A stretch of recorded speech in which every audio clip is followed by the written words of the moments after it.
This right here is the source of Britain's longest river, the River Severn. This little stream will soon become something far greater.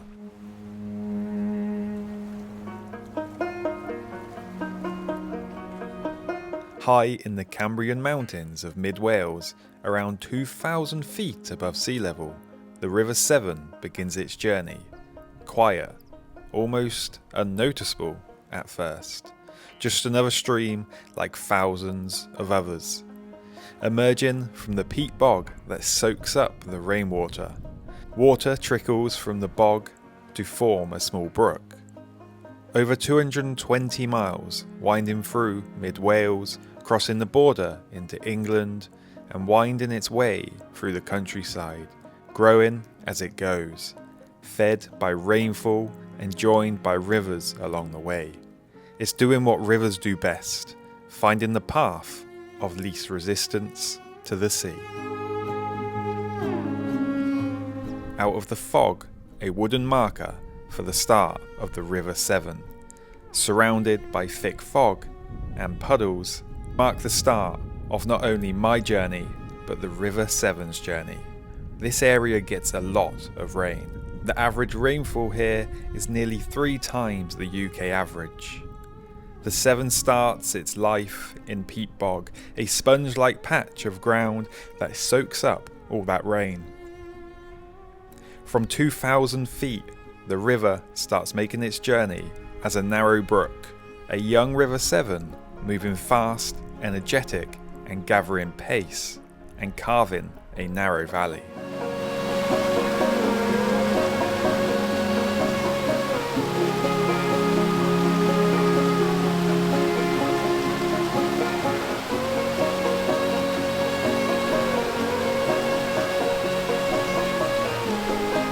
It doesn't take long for this river to drop most of its elevation.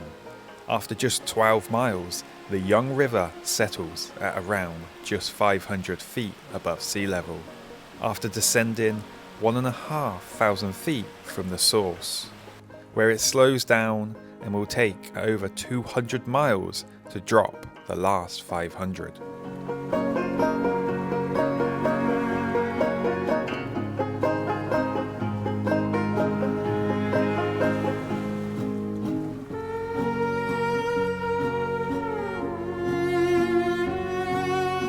The Romans, the Anglo-Saxons, Viking invaders, and Norman conquerors all fought to control this river at one time or another. The river's always been more than just water flowing to the sea. It's been a boundary, a lifeline, a battleground.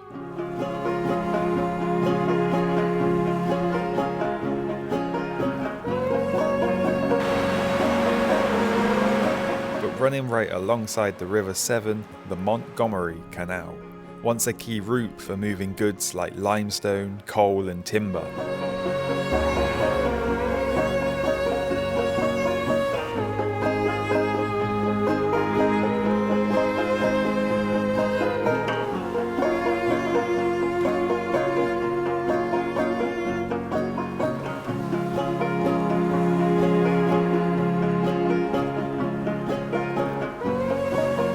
Tracing the winding river as it made its way towards the Wales-England border. As I got closer to Shrewsbury, the river tightened into a loop that almost wraps around the town. That bend made the town easier to defend through the ages, the river acting like a natural barrier to keep watch over this important spot.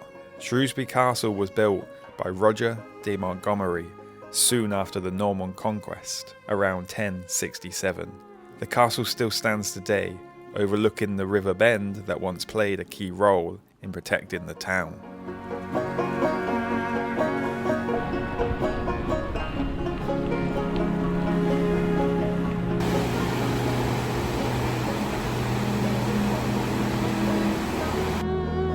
Making my way further downstream to Wroxeter. Wroxeter was once one of the biggest Roman cities in Britain. The River Severn was a lifeline for Wroxeter. It was a key transport route, moving supplies, troops and goods to and from the city. The river's location made Wroxeter a vital hub, connecting it to other towns and military sites across Roman Britain.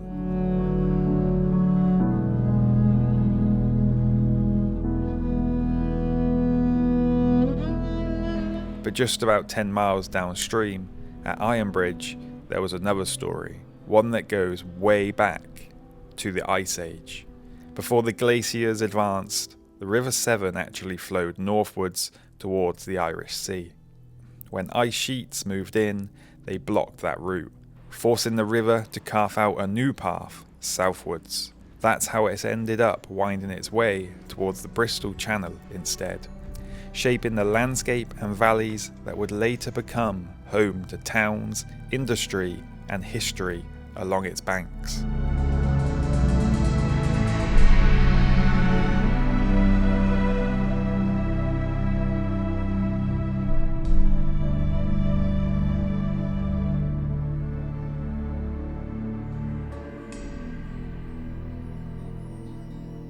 The River Severn, too powerful for man to control below this bridge in winter, it can get so full that it floods the whole of the bottom of the valley.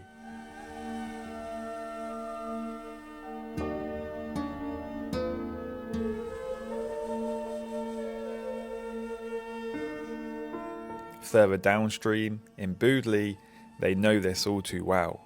The town has been hit by floods so often that they installed special barriers designed to hold back the river when it rises.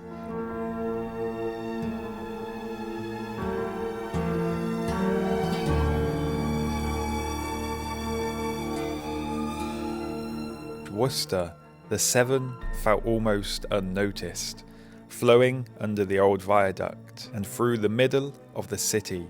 It's just there. People walk past it, drive over it, maybe glance at it now and then. But it's been here forever, shaping the city. Just yesterday, it was a mere stream carving its way down the Welsh mountains. Today, it slowly flows through the heart of Worcester.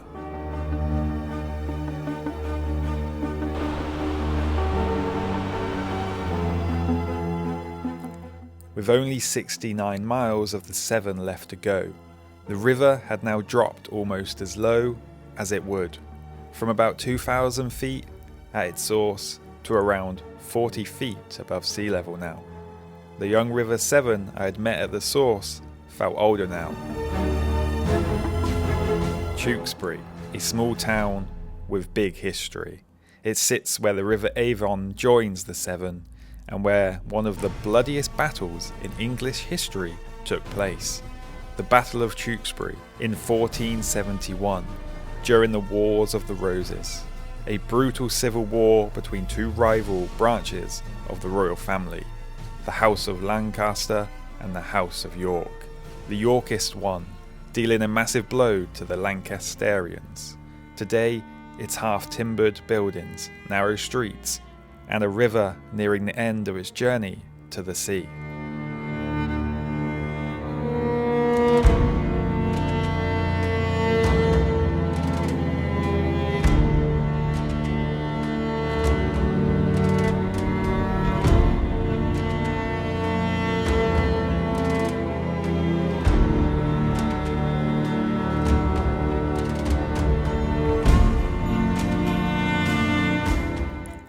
Arriving in Gloucester meant one thing. I was very close to the end of the Severn. Ever closer to where this epic river meets the Bristol Channel. But to get there, I'd have one more canal to follow, the Gloucester and Sharpness Canal. It's along this canal that you really see just how powerful this once small stream has become. The Purton Ship's graveyard is a haunting reminder of the Severn's force. Dozens of old vessels deliberately beached here to reinforce the riverbank, their rusting hulls slowly sinking into the mud, now part of the landscape shaped by the river they once served.